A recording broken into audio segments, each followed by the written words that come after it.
निशानेबाज जसपाल राणा का आज अंतिम संस्कार किया जाएगा और उनका पार्थिव शरीर देहरादून स्थित उनके आवास पर अंतिम दर्शन के लिए रखा गया है, जहां पर बड़ी संख्या में लोग, खेल प्रेमी और स्थानीय नागरिक उन्हें श्रद्धांजलि देने पहुंच रहे हैं। उनके आकस्मिक निधन की खबर से पूरे क्षेत्र में शोक की लहर है। विशेषकर उनके पैतृक गांव टटौर, नैनबाग, चिलामू में गहरा मातम छाया हुआ है। देश को अंतर्राष्ट्रीय निशानेबाजी में कई उपलब्धियां दिलाने वाले राणा के निधन को खेल जगत के लिए एक बड़ी क्षति माना जा रहा है। उनके चाहने वाले और प्रशंसक उन्हें एक प्रेरणादायक खिलाड़ी के रूप में याद कर रहे हैं। वहीं परिवार और स्थानीय लोगों के अनुसार अंतिम संस्कार वाराणसी में किया जाएगा, जहां उन्हें अंतिम विदाई दी जाएगी। उनके निधन से न सिर्फ परिवार बल्कि पूरा खेल समुदाय और क्षेत्रीय जनमानस शोक में डूबा हुआ है।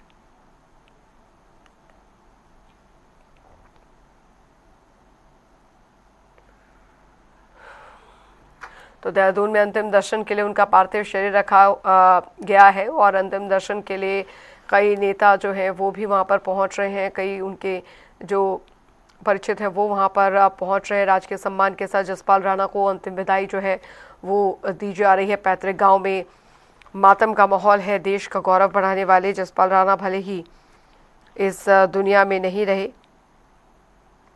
लेकिन उनके गौरव और उनके सम्मान ने देश को हमेशा गौरव का क्षण दिया है। अरुण सैनी संवाददाता फोन लाइन पे हमारे साथ जुड़ गए हैं ज्यादा जानकारी के साथ। बेहद दुखद ये समय भी है, देश के लिए अपूर्णीय क्षति है। ये जसपाल राणा हमारे बीच नहीं रहे, इस दुनिया में नहीं रहे, लेकिन उन्होंने जो गौरव, जो सम्मान देश को अपने मेडल्स के जरिए दिलाया है, वो अरुण हमेशा याद रखा जाएगा। जी बिल्कुल।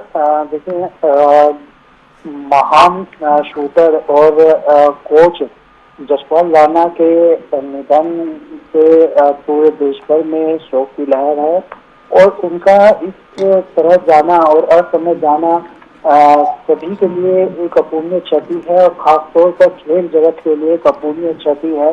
जिस तरह से उन्होंने भारत की निशानेबाजी को अंतरराष्ट्रीय पटल पर जो है एक ख्याति प्राप्त कराई है, जिस तरीके से उन्होंने कई मेडल जीते हैं और जो सबसे कम उम्र में उन्होंने 12 साल की उम्र से ही उन्होंने जो है मेडल जीतने का सिलसिला वो शुरू हो चुका था।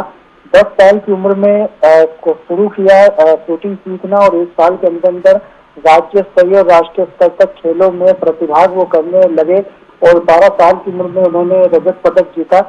उसके बाद जो उनकी उपलब्धियां हैं वो लगातार बढ़ी रही थी। जिस तरीके से लगातार मेडल जीतने का जो सिलसिला लगातार वो चला जा रहा था, तो ऐसे में उनका इस समय जाना और जो उन्होंने देश के लिए जो कई मेडल जिताए, और चाहे वो कॉमनवेल्थ गेम्स में हो, एशियन गेम्स में हो, और हाल ही में ओलंपिक में मेडल जीतने वाली मनु भाकर के वो कोच रहे हैं, तो इस तरह से उनका जाना एक अपूर्णीय क्षति जो है वो सभी के लिए भी है। और कई मुश्किल परिस्थितियों में उन्होंने भारत को मेडल जिताए हैं। एक बार दर्द से कराते हुए उन्होंने भारत को मेडल जिताया था जिसमें वो गोल्ड मेडल जीते थे। तो इस तरीके की कई किस्से कहानियां उनकी हैं। खेल जगत से लेकर राजनीतिक तक का सफर उनका रहा। एक बार वो चुनाव भी लड़ चुके हैं। उत्तराखंड में 2009 में लोकसभा का चुनाव वो भारतीय जनता पार्टी के टिकट पर लड़े थे। 2012 में स्टार प्रचारक भी रहे कांग्रेस से। इस तरीके से खेल जगत से लेकर राजनीतिक तक उनका सफर रहा। और आज कल जो है जब उनका निधन हुआ, वो जो है मैक्स अस्पताल में उनका निधन हुआ, कल ही में डिस्चार्ज होना था और तो अचानक से उनके हार्ट में प्रॉब्लम हुई और उनका निधन हुआ। इसके बाद उनका जो पार्थिव शरीर है वो देहरादून में लाया गया उनके आवास पर, और यहाँ पर राजनीति से लेकर के खेल जगत तक के सभी जो है बड़े चेहरे, बड़ी हस्तियां यहाँ पर पहुंचे उनके अंतिम दर्शन करने के लिए। और जो मनु भाकर भी यहाँ पर पहुंची और अपने कोच को देखते हुए, वो उनकी को याद करते हुए, श्रद्धांजलि देते हुए वो भावुक हो गई और जो है भावुकता के साथ उन्होंने श्रद्धांजलि नम आंखों से अपने कोच को दी। आज उनका अंतिम संस्कार होना है और सुबह जो है अभी कुछ देर पहले ही चार्टर्ड प्लेन से उनका पार्थिव शरीर वाराणसी उत्तर प्रदेश के लिए रवाना हो गया है। तो वहां पर वाराणसी में उनका अंतिम संस्कार होगा, जहां पर कई राजनीतिक हस्तियां भी होंगी, उत्तर प्रदेश के मुख्यमंत्री योगी आदित्यनाथ भी रहेंगे। इस तरीके से कहीं खेल जगत से लेकर राजनीतिक जगत की हस्तियां वहां पर रहेंगी और उनका इस तरीके से जाना सभी को एक दुखदायी पल सभी के लिए है और सभी के लिए एक अपूर्णीय क्षति जो है उनके निधन से है और उनका इस समय असमय जाना वो वाकई सभी को एक जो है दुख देने वाला पल जो है ये है। बहुत बहुत शुक्रिया अरुण सैनी इस तमाम जानकारी के लिए।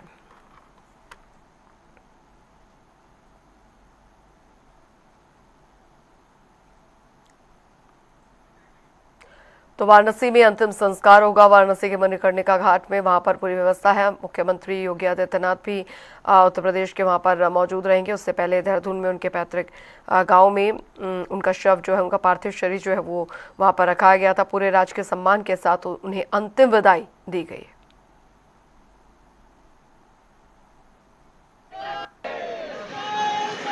अमर रहे जज्बा तेरा नाम रहेगा, जज्बा तेरा नाम रहेगा।